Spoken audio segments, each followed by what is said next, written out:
नमस्कार, आप देख रहे हैं आज तक। आपके साथ मैं हूं सईद अंसारी। 12,500 फीट की ऊंचाई पर जहां भारत की सीमा खत्म होती है और पाकिस्तान के कब्जे वाले कश्मीर की शुरुआत होती है, वहां ड्यूटी करते देश के सैनिकों के दिन और रात कैसे गुजरते हैं, क्या कभी आपने सोचा है? विश्वास कीजिए, जब आप एलओसी पर बीएसएफ के जवानों के 24 घंटों का हिसाब किताब जानेंगे और देखेंगे कि कैसे दिन रात विपरीत परिस्थितियों में देश के सैनिक सीमाओं की सुरक्षा में तैनात रहते हैं, तो आपके मन में अपने सैनिकों के प्रति सम्मान की भावना लाखों गुना बढ़ जाएगी। कि आप भारत के अंदर में सुख और चैन से सोइए, किसी चीज की चिंता करने की जरूरत नहीं है। पाकिस्तान को हम संभालने के लिए सीमा पर काफी है।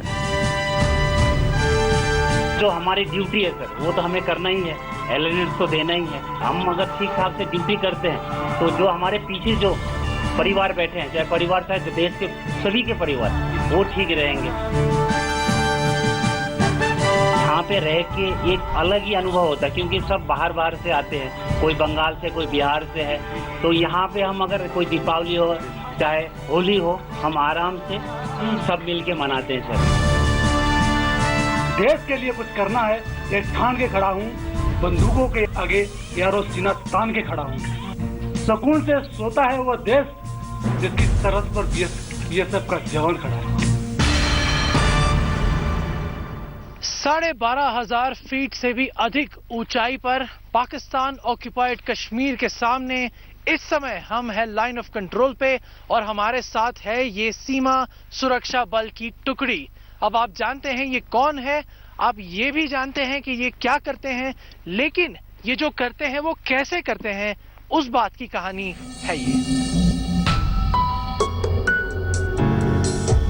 जम्मू में पाकिस्तान की तरफ से सीज फायर उल्लंघन के बीच कश्मीर की ऊंची पहाड़ियों पर अब ठंड दस्तक देने लगी है। कुछ ही दिनों में कश्मीर की इन पहाड़ियों पर बर्फ की मोटी चादर बिछ जाएगी और तब पाकिस्तान की तरफ से आतंकी घुसपैठ बेहद मुश्किल हो जाएगी। इसलिए ये वो वक्त है जब आतंकी घुसपैठ का सबसे ज्यादा खतरा है। सुरक्षा वजहों से हमने लोकेशन को गोपनीय रखा है, लेकिन हम आपको दिखा रहे हैं कि कैसे एलओसी के बेहद पास बीएसएफ की एक पोस्ट पर जवान कैसे चप्पे चप्पे पर नजर रख रहे हैं।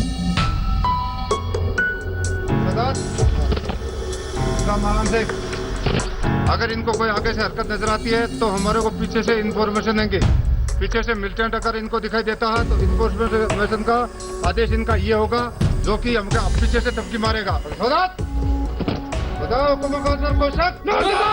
एलओसी के बेहद नजदीक पाकिस्तान किसी आतंकवादी की घुसपैठ ना करवा सके, इसके लिए बीएसएफ के ये जवान रोजाना सर्च ऑपरेशन चलाते हैं। जंगलों में छिपे आतंकियों को ढूंढने के लिए रोज निकलते हैं। देखिए, हम यहाँ लाइन ऑफ कंट्रोल पे हैं और हम जो आपको ये जो नीचे की तरफ पेड़ और नाले नजर आ रहे हैं, यहाँ से हम पेट्रोलिंग पार्टी करके आ रहे हैं, ताकि लाइन ऑफ कंट्रोल को कोई भी पार करने वाला जो मिलिटेंट है वो पार न कर पाए, और हम उसको अगर करता है तो उसको वहीं पर धराशायी कर दे और हमारे देश को हम सुरक्षित रख सके। और हम पूरा दिन पेट्रोलिंग करते रहते हैं और हमारा जो कैंप और हमारी जो लाइन ऑफ कंट्रोल है उसकी हम रखवाली आराम से कर सकते हैं।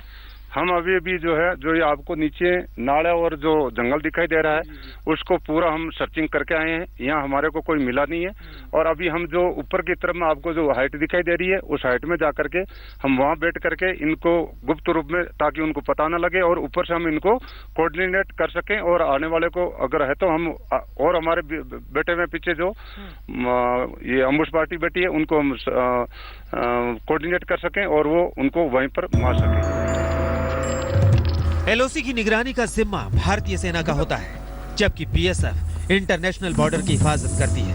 लेकिन एलओसी की निगरानी के लिए बीएसएफ की 2 पोस्ट बनाई गई है। हम उनमें से ही एक बीएसएफ पोस्ट पर पहुंचे हैं, ताकि पाकिस्तान के द्वारा भेजे गए घुसपैठिए आसानी से अंदर आ जाए, इसलिए पाकिस्तान उनको भेजने के समय शेलिंग भी करता है। शेलिंग के कारण जो हमारे ट्रूप्स हैं, बीएसएफ के जवान हैं, उनको आड़ लेनी पड़ती है और पाकिस्तान कोशिश करता है कि घुसपैठियों को उसमें भेजा जाए। लेकिन जिस बंकर को आप देख रहे हैं, जिस बंकर के बाहर में खड़ा हूं, इस बंकर और ऐसे बंकरों का मकसद ही ये है कि वो घुसपैठियों को अंदर ना आने दे, और शेलिंग हो या ना हो, एक तरह से निगरानी रख पाए। ये जो है वो सीमेंट कंक्रीट का बनाया हुआ बंकर है, जैसा आप देख सकते हैं एकदम मजबूत बंकर है। चाहे इसमें गोलियां चले या गोले गिरे इसके आसपास, लेकिन इस बंकर को एक तरह से कोई भी नुकसान या कोई भी असर नहीं पड़ता। गोले और गोलियों के बीच में भी यहाँ से सिपाही तैनात रहकर अपना काम कर सकते हैं। और ये खिड़कियां जो आप देख रहे हैं, इन खिड़कियों से वो निगरानी रखते हैं। और जब इन्फिल्ट्रेशन होती है और जब उनको नजर आता है कि इन इलाकों में, पहाड़ों में, नंगे पहाड़ों में जब कोशिश कर रहा है कोई अंदर घुसने की, तो सीधा इस ट्रिगर को दबा देते हैं। साहब, आपसे पूछना चाहेंगे, आप यहाँ पे बंकर में हैं, यहाँ से आप निगरानी रख रहे हैं, थोड़ा हमें समझाइए आपके काम के बारे में, क्या करते हैं वैसे आप यहाँ से? सर, यहाँ हम लोग ये पक्का बंकर में अपने को सुरक्षित रख के काउंटर पार्ट से आने वाले जो एलओसी क्रॉस करके घुसपैठी आते हैं, उनकी देख रेख करते हैं कि वो कहाँ से घुसपैठी क्रॉस कर रहे हैं, और वहाँ से अपने बंकर में अपने को सुरक्षित रखते हुए उनको बर्बाद करते हैं। तो आप जैसे बंकर में हैं फिलहाल इस समय, तो समझिए कि अगर सामने वाली पार्टी ने मोटार फायर किया, शेल फायर किया, तो क्या आप इसमें पूरी तरह से सुरक्षित रह पाएंगे? हाँ सर, ये सीमेंटेड कंक्रीट का और पत्थर के सीमेंटेड बना हुआ बंकर है। इसमें हम भारी भारी गोले को भी इसमें बर्बाद करने की क्षमता नहीं है। इसमें हम अपने आप को सुरक्षित रखते हुए वो आने वाले घुसपैठियों को भारी से भारी नुकसान पहुंचा सकते। एलओसी से बेहद नजदीक, जहां से पाकिस्तान भारतीय चौकियों पर निगाह रख सकता है, वहां 12,500 फीट की ऊंचाई पर ऐसे बंकर सैनिक ही बना सकते हैं और सैनिक ही बनाते हैं। साहब, हमने यहाँ पे आके देखा, आपका ये सारा बंकर देखा, ट्रेंचेस देखे, इतना बड़ा कॉम्प्लेक्स, तो मन में सवाल ये आता है कि यहाँ पर तो दूर दूर तक कोई इंसान भी नजर नहीं आता। तो ये सारा जो कॉम्प्लेक्स बना है, इतना फोर्टिफाइड बंकर, ये किसने बनाया, कैसे बनाया? ये सर हमारे जवानों ने, जो हम यहाँ जो ड्यूटी कर रहे हैं, ये जो हमारा पत्थर आपको दिखाई दे रहे हैं, ये पत्थरों को हम उठा उठा करके ये जो दीवार बना रखी है हमने, और इसके बीच में ऊपर में जो सैंडवर्क लगा रखे हैं, फिर यही मिट्टी हम खोद करके बलियां, ये जो आप नीचे से दिखाई दे रहे हो जंगल, इसी से ला करके और फिर टीना डाल करके इसको ऊपर हम 2 फीट की मिट्टी चढ़ा रखी है, और हमारे जवान ये इसी पत्थरों से दीवार बना करके बैंकर हमने जो बनाया है, जो भी इन्फिल्ट्रेशन होने के बाद में हमारे जवान जो इसमें सुरक्षित दे सके और कोई हमारा नुकसान ना हो। ऊंचे पहाड़ों पर सरहद की सुरक्षा में तैनात बीएसएफ की पोस्ट पर 24 घंटे बिताने के दौरान हमने बेहद पास से ये जाना कि एलओसी पर जवानों का रूटीन कितना भारी होता है। 2400 घंटे पल पल सरहद पर नजर रखना और गड़बड़ दिखते ही एक्शन में आना, वो भी बिना एक पल गवाए। ये बीएसएफ के जवानों को ट्रेनिंग में ही सिखा दिया जाता है, जिसकी परीक्षा होती है असली मोर्चे पर। लाइन ऑफ कंट्रोल की स्थिति कुछ इस तरह की है कि रिएक्शन का समय एकदम कम से कम होता है, और यही कारण है कि आपको बार बार रिहर्स करके अपने आप को उस लेवल पे लाना है कि चंद सेकंडों में आप जो है पूरा जवाब, मुंह तोड़ जवाब दे पाए। ये हमारे सामने जो है ये मोटार है, जैसा कि आप देख सकते हैं 40 किलो का वजन है इस मोटार में। ये 3 मेंबर क्रू, 3 लोगों का क्रू इसे हैंडल करता है। बैरल और ये सारा इक्विपमेंट आपके सामने है। इसे कहते हैं एरिया वेपन। इसका मतलब ये है कि जैसे आपने देखा कि एक गन होती है जैसे AK-47 या बाकी, वो एक छोटे इलाके, एक पर्टिकुलर इंसान, एक पर्टिकुलर जवान को टारगेट करती है, लेकिन ये एक एरिया वेपन है, जिसका मतलब ये है कि यहां से अगर जब ये फायर हुआ तो जाके पूरे एक इलाके को तहस नहस करने की क्षमता रखता है। जहां दूर दूर तक इंसान का नामो निशान ना हो, वहां रहकर देश की सीमाओं को सुरक्षित रखना बीएसएफ के इन सीमा सुरक्षा प्रहरियों की पहली और इकलौती जिम्मेदारी है। अपनी इस जिम्मेदारी को निभाने के लिए बीएसएफ के जवान अपने घरों से दूर रहकर पूरा करते हैं। ये आसान बात नहीं है। जुगल रजनीकांत पुरोहित, जम्मू कश्मीर, आज तक। हमें विश्वास है कि सीमा पर दुश्मन के प्रति कठोर दिल बीएसएफ जवानों की दिलेर ड्यूटी के बारे में जानकर आपको अपने सैनिकों पर गर्व हो रहा होगा। लेकिन जब बीएसएफ के जवान कठिन शिफ्ट पूरी करने के बाद बैरक्स में लौटते हैं तो क्या करते हैं, है ना ये दिलचस्प सवाल। एलओसी पर बीएसएफ के साथ 24 घंटे बिताने पहुंची आज तक की टीम और हमारे संवाददाता जुगल पुरोहित ने दिन ढलने के बाद ही बीएसएफ जवानों के साथ बैरक का रुख किया और फिर जुगल की मुलाकात हुई बीएसएफ के इन जवानों के नर्म दिल से। एलओसी पर बीएसएफ जवानों के साथ 24 घंटे की नॉनस्टॉप मुलाकात का दूसरा दौर आप भी अब देखिए।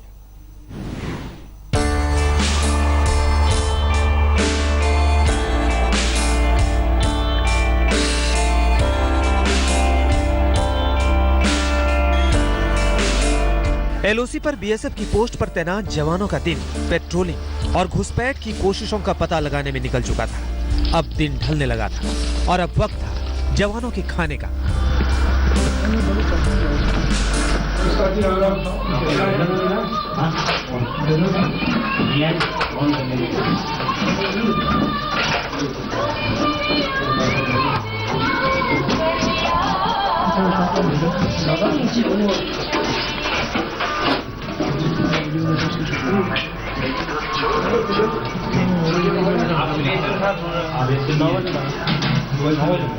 ऐसा कहते हैं कि लाइन ऑफ कंट्रोल एक बहुत ही सख्त और एक मुश्किल जगह है काम करने के लिए होगी, लेकिन जब आप भोजनालय के अंदर आते हो तो यहाँ पर गाना, मस्ती, शोरगुल से कोई छुटकारा नहीं।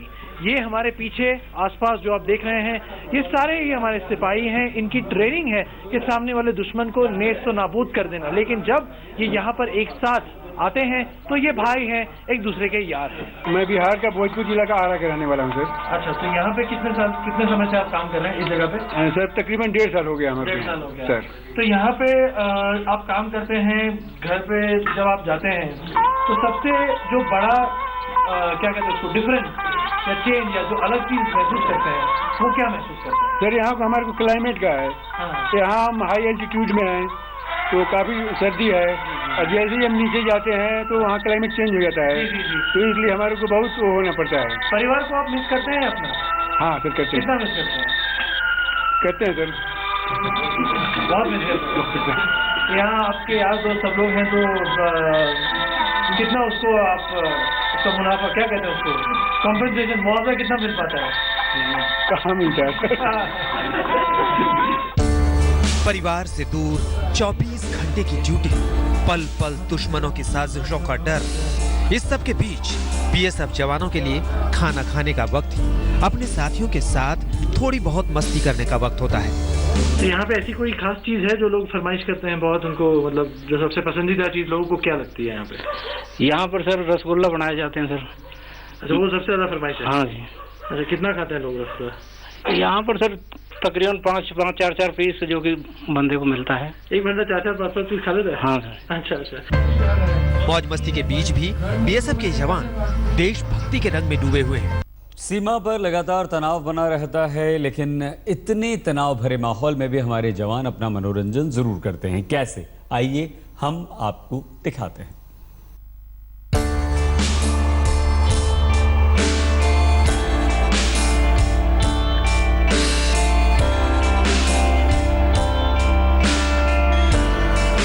देश पर मर मिटने की बात आते ही ये जवान वीर रस के कवि बन गए और अपने दिल की बात जुबान पर ले आए। सर, मैं संदेश देना चाहता हूँ, देश के लिए कुछ करना है, देश के लिए कुछ करना है, यह ठान के खड़ा हूँ। देश के लिए कुछ करना है, यह ठान के खड़ा हूँ। बंदूकों के आगे यारो सीना तान के खड़ा हूँ। सुकून से सोता है वो देश, सुकून से सोता है वो देश, ये मानकर कि सरहद पर कोई बीएसएफ का जवान खड़ा है। खाना पीना और थोड़ी मौज मस्ती दिन भर की थकान को थोड़ा कम तो कर सकती है, लेकिन रात को नींद ठीक से आए इसके लिए कोशिश यही होती है कि कुछ सेकंड ही सही घर वालों से बात की जाए। अरे बाइक का सर्विसिंग करवा देना भाई, अभी मेरा छुट्टी होने में लेट है, थोड़ा उसको देख लेना। और घर का हाल समाचार ठीक है? हाँ ठीक है, मेरा भी ठीक है, अपना बताओ। घर वालों से बात करने के बाद दिल थोड़ा हल्का हुआ तो नींद ने भी अपना असर दिखा दिया। लेकिन सीमा पर तो चौकसी 24 घंटे होती है, लिहाजा नाइट शिफ्ट के जवान अब रात में सीमा पर नजर रखने के लिए तैयार होने लगे।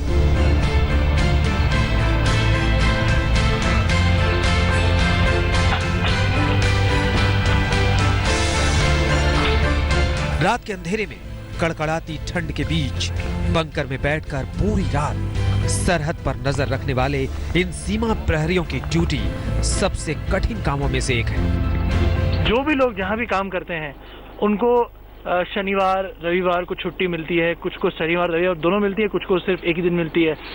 यहाँ पर आपको क्या शनिवार रविवार ऐसी कोई छुट्टी वगैरह इतवार की छुट्टी होती है? हम लोग को सर ऐसा कोई छुट्टी नहीं है। हम लोग साल में 2 ही छुट्टी है, 75 दिन छुट्टी है, 60 दिन यल और 15 दिन CL छुट्टी मिलता है। वहाँ की हम लोग जब तक फौज के अंदर रहेंगे 24 घंटा में हम लोग 24 घंटा फौज के अंदर रहते हैं। कभी भी हम तैनात हो सकते हैं, कभी भी ऐसा कुछ नहीं। हम लोग को संडे और ऐसा कुछ नहीं है सर। LOC पर BSF की पोस्ट में तैनात जवानों के साथ 24 घंटे बिताने के दौरान हमें अपनी सेना पर गर्व की भावना और भी ज्यादा बढ़ चुकी थी। लेकिन सैनिक भी इंसान होते हैं। जब सीमा पर उनका कोई साथी शहीद होता है तो दुख उन्हें भी होता है, लेकिन ड्यूटी उन्हें दुख मनाने का मौका नहीं देती। पाकिस्तान की तरफ से पिछले हफ्ते हमने देखा था मच्छिल सेक्टर में एक हमारा जवान था जिसकी बीहेडिंग हो गई थी, जिसके मॉडल रिमेन्स को म्यूटिलेट कर दिया गया था। तो एक तरफ युद्ध एक तरफ है, लड़ाई एक तरफ है, जिसमें आप किसी के सामने हैं और आपका दुश्मन आपके सामने है। लेकिन इस तरह की जो घटिया और घिनौनी हरकतें होती हैं, तो कैसे एक जवान और एक सिपाही उसको कैसे झेले, कैसे उससे अपने आप का अपना मनोबल बनाए रखे? पाकिस्तान तो अपनी हमेशा डेली घटिया हरकत करता ही रहता है। वो तो जब भी उसने अपना मिलिटेंट क्रॉस कराना होता है तो वो फायरिंग करेगा, सेलिंग करेगा, क्योंकि वो सेलिंग करके हमारे दूसरे साइड से हमें वो मिलिटेंट निकालने की कोशिश करेगा। लेकिन हमारे को क्या है, जहाँ से आकर हमारे ऊपर यहाँ सेलिंग हो रहा था, हम दूसरी साइड का तो उसको जाके उस मिलिटेंट को रिफ्लेक्ट करने की कोशिश होते हैं, क्योंकि वो सेलिंग हमारे ऊपर यहाँ कर रहा है तो हमारे दाहिने या बाएं साइड से वो मिलिटेंट क्रॉस करवा रहा है। तो हम अपने वहाँ से अम्बुश लगा करके और उसको रिफ्लेक्ट करते हैं। और कभी भी पाकिस्तान चाहे कुछ भी कर ले, हम हिंदुस्तान का एक कदम भी उसको रखने की नहीं देंगे अपनी जमीन के ऊपर। हम भले ही जाकर के हम सर्जिकल स्ट्राइक कर सकते हैं, लेकिन नहीं तो वो हमारे कर सकता, नहीं उसकी हिम्मत है। Very good. और देशवासियों को कुछ कहना चाहेंगे आप, कुछ खास ऐसा संदेश आपके और आपके साथियों की तरफ से? हाँ, मैं अपने भारत के वीर जवानों, भारत की माता और बहनों और मेरे जो भी भाई हैं उनको यही संदेश देना चाह रहा हूँ कि आप भारत के अंदर में सुख और चैन से सोइए, किसी चीज की चिंता करने की जरूरत नहीं है। पाकिस्तान को हम संभालने के लिए सीमा पर काफी है। पाकिस्तान को हम मुंह तोड़ जवाब दे रहे हैं। आप हमारी कोई चिंता फिक्र नहीं करें, हम जहाँ भी हैं सुख की संपन्न है और तुम आराम से रहो, किसी प्रकार की चिंता नहीं करना, आराम से चैन और सुख से सो। और जो भी आपने अपना जो बिजनेस वगैरह या जो भी ड्यूटी आपका अंदर की जो है वो अपना करो। आप देश के ऊपर हम काफी हैं इनसे लड़ने के लिए, पाकिस्तान वालों के लिए। जय हिंद। जय हिंद सर, जय हिंद। बहुत बहुत शुक्रिया आपसे बात करने। Thank you.